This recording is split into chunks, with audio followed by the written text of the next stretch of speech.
Ah, look who's standing here, untouched, unbothered, unbroken. While their entire empire crumbled into dust and ashes, you didn't lift a single finger, did you? You didn't sabotage, didn't manipulate, didn't scheme, didn't plot revenge in the shadows like they swore you did. You simply existed, moved forward, stayed silent, and somehow, mysteriously, everything they built collapsed. Funny how that works, isn't it? Funny how the universe has a sense of irony so sharp it cuts deeper than any blade you could have ever wielded. They're sitting there right now, drowning in the wreckage of their own creation, pointing fingers at you, screaming your name like a curse, convinced you're the architect of their destruction.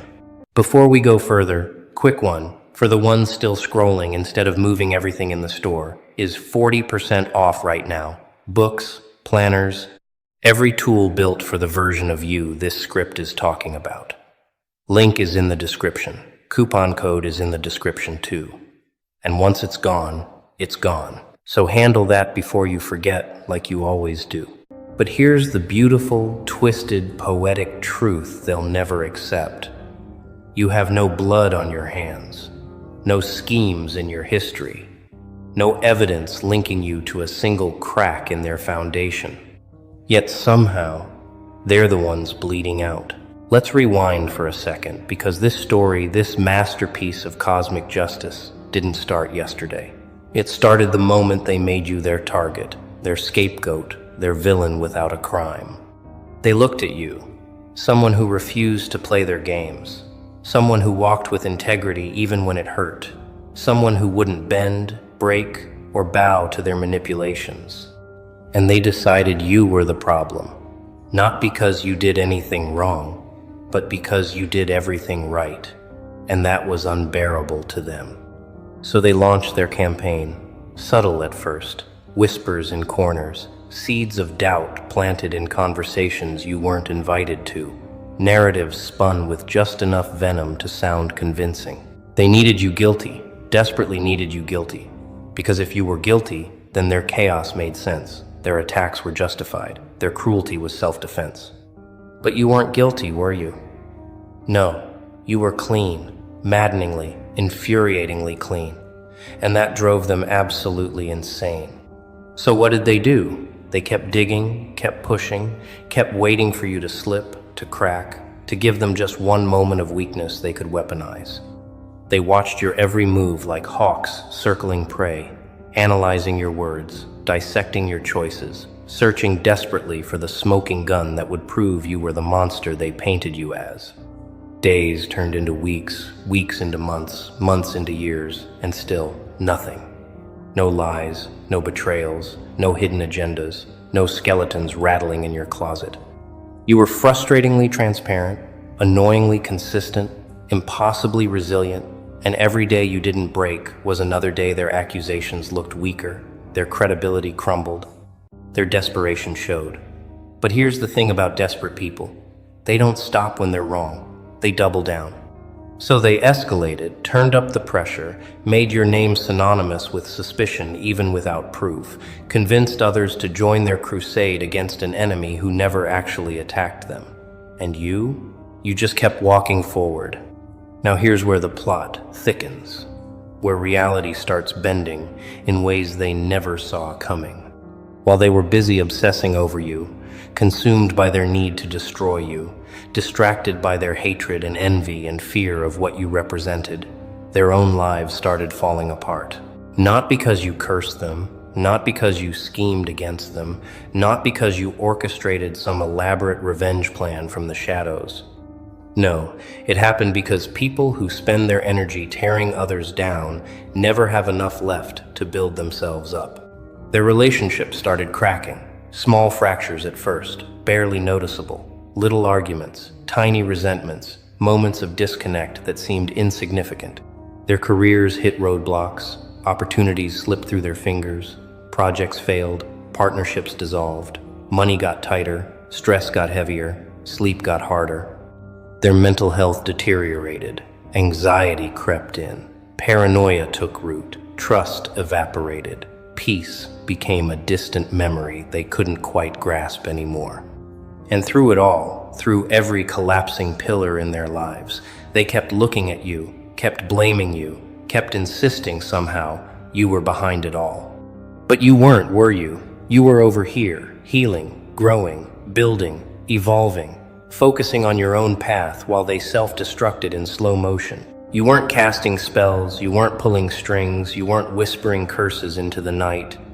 You were just living your truth, protecting your peace, refusing to engage in their circus, and apparently, that was the most destructive thing you could have possibly done to them.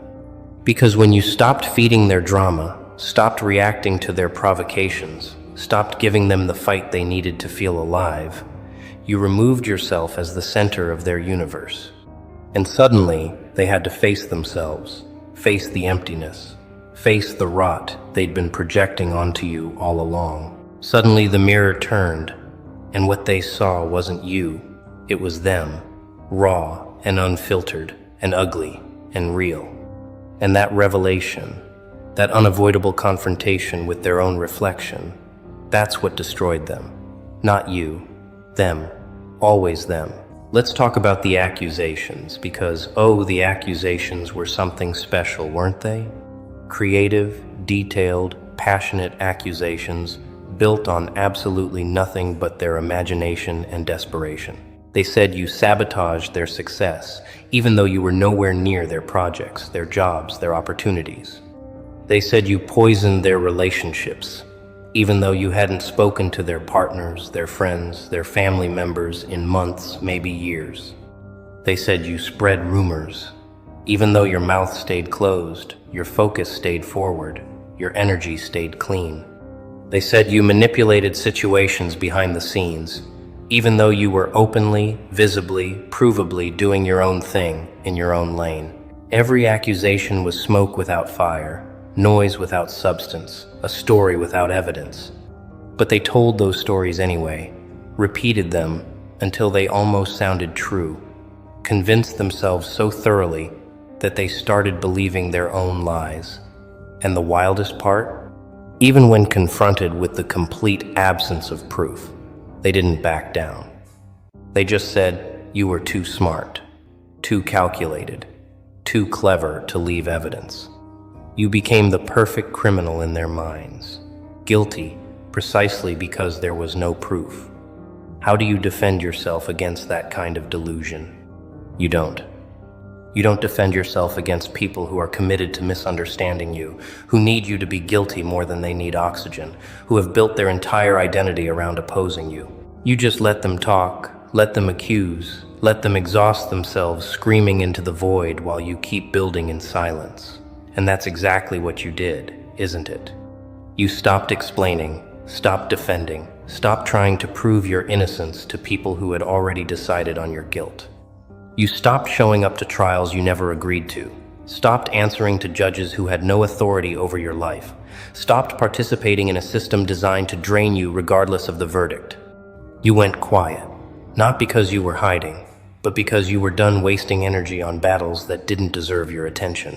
And that silence, that refusal to engage, that commitment to your own peace over their chaos, that's when everything shifted. That's when they started losing grip, losing control, losing power, because the only power they ever had over you was the power you gave them by responding, by caring, by letting their words land. The moment you stopped catching their poison, they had nowhere to throw it but back at themselves. And throw it they did. Oh, they absolutely did.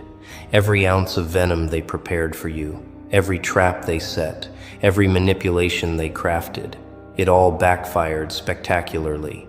The lies they spread came back to haunt them.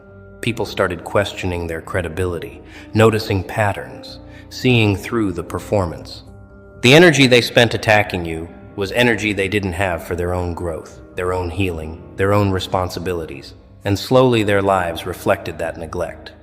Relationships built on shared hatred are fragile, and when you remove the common enemy, there's nothing left to bond over, so their alliances started crumbling. Careers built on stepping on others are unstable, and when karma starts balancing the scales, the foundation shakes, so their professional lives started suffering.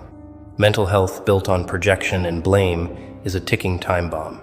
And when you can't escape your own thoughts, when you're forced to sit with yourself, the explosion is inevitable. So their peace disintegrated. And through all of it, through every disaster, every setback, every loss, they kept pointing at you, kept insisting you caused it, kept refusing to see the obvious truth staring them in the face. They did this to themselves. Here's what they'll never understand, what their minds are too clouded to grasp. You don't need to destroy people who are busy destroying themselves.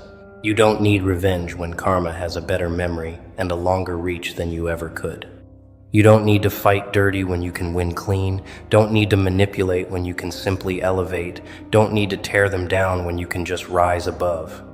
They expected you to play their game, to get in the mud, to fight fire with fire, to become the villain they accused you of being. But you didn't. You chose a different path, the harder path, the path of discipline and dignity and silent strength.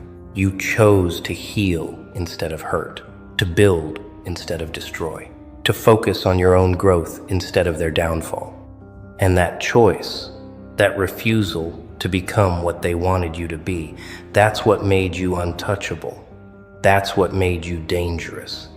Not because you attacked them, but because you didn't need to. Your success became the revenge. Your peace became the punishment. Your happiness became the evidence that they were wrong about you all along. But let's get specific about the collapse, because it's important to understand how thoroughly their world fell apart while you remained standing.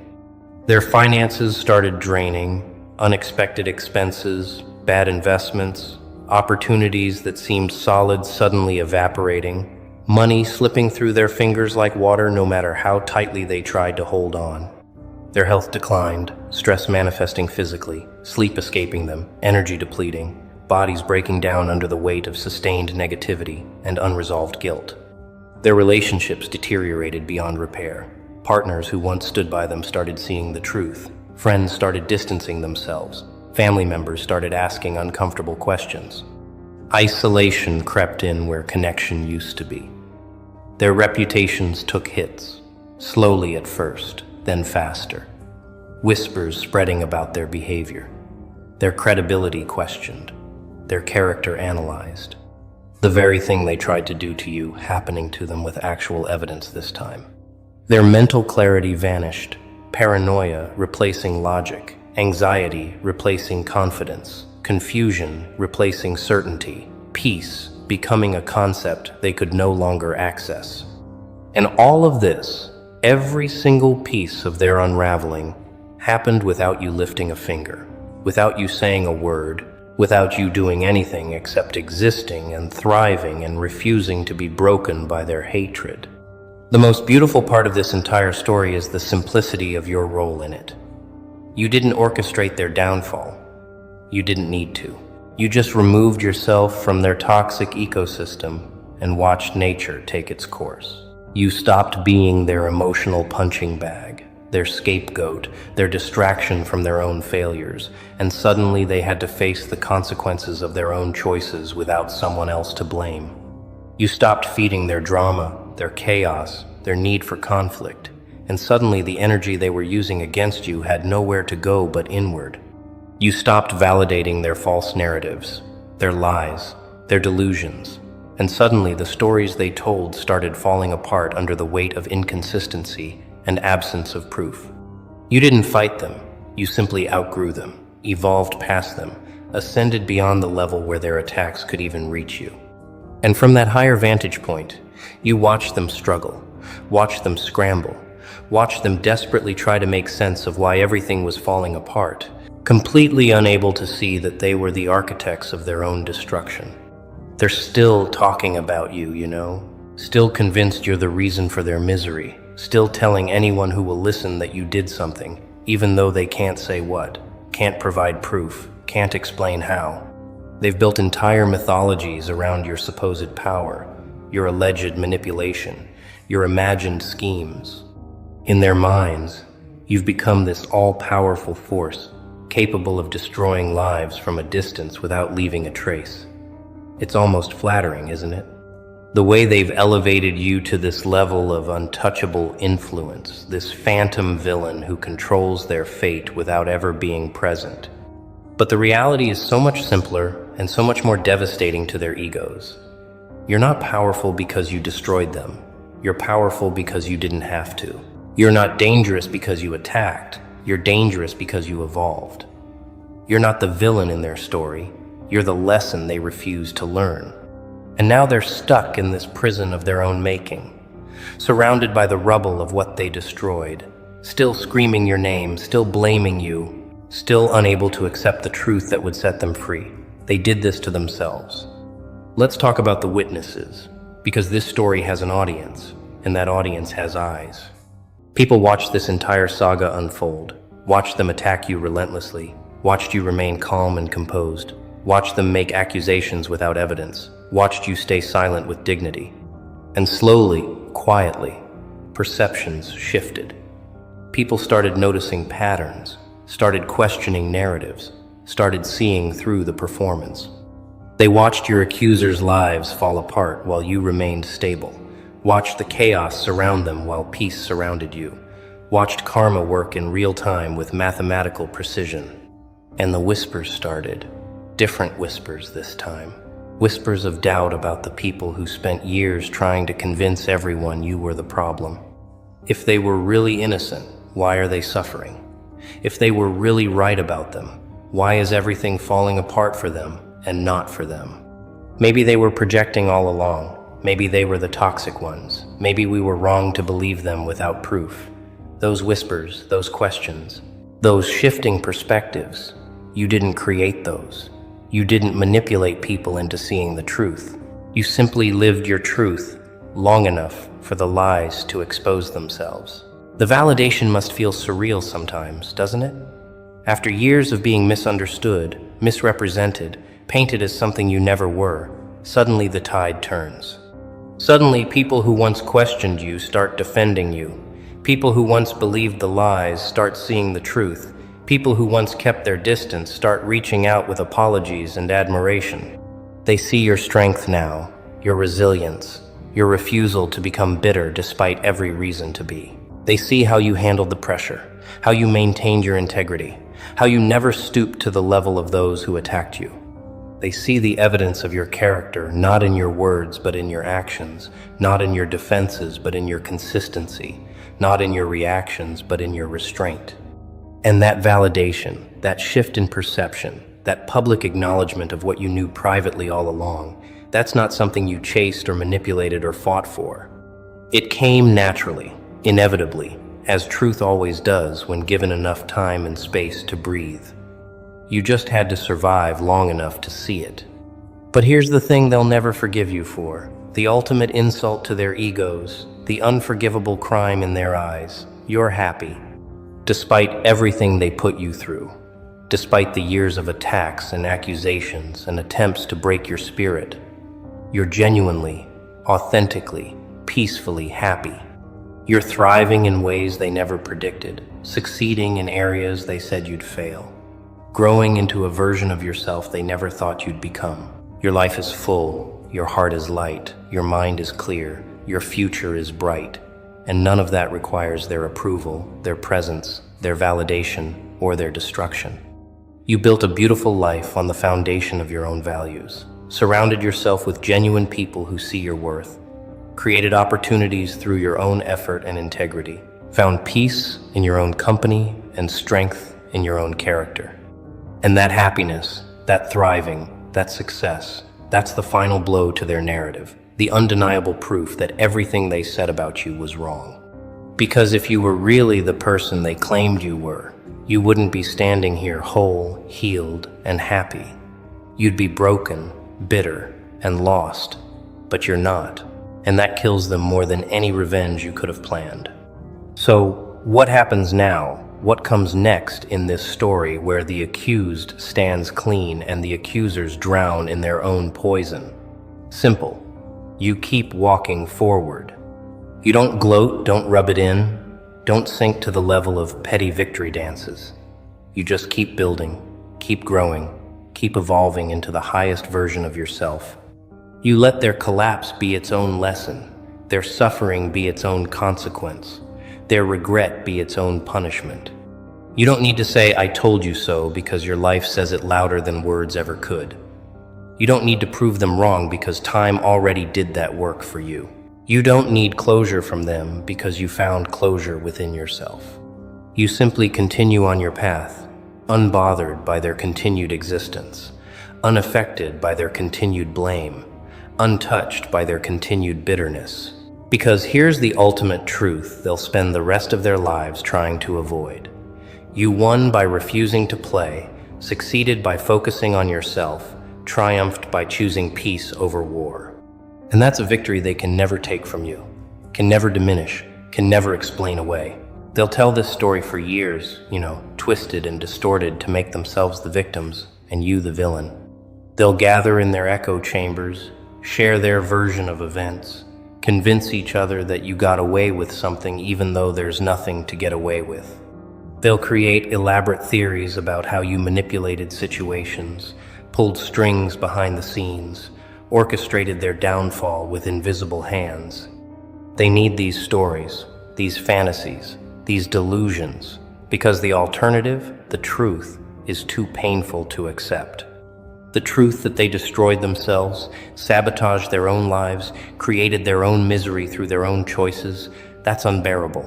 So they'll keep blaming you, keep pointing fingers, keep constructing narratives where you're the puppet master and they're the innocent victims. Let them. Let them waste their energy rewriting history. Let them exhaust themselves maintaining lies. Let them live in the prison of their own denial. Because while they're busy crafting fiction, you're busy living truth. And truth, real truth, doesn't need defending. It just exists, solid and undeniable, waiting for anyone with eyes to see. The beautiful irony of this entire situation is that by trying to destroy you, they revealed exactly who they were. Every accusation was a confession. Every attack was a projection. Every lie was a mirror reflecting their own darkness. They called you manipulative while manipulating narratives, called you toxic while poisoning environments, called you dishonest while building castles of lies. They exposed their own character while trying to destroy yours, showed their true nature while accusing you of hiding yours, demonstrated exactly the behaviors they claimed to oppose. And the world watched, quietly taking notes, slowly connecting dots, gradually seeing the pattern. You didn't have to expose them, didn't have to defend yourself, didn't have to prove anything. You just had to exist authentically long enough for the contrast to become obvious. Your light made their darkness visible. Your integrity made their deception apparent. Your peace made their chaos undeniable. And now they're stuck with the reputation they built for themselves, the legacy of their own actions, the consequences of their own choices. No one to blame but themselves, even though they'll keep trying to blame you.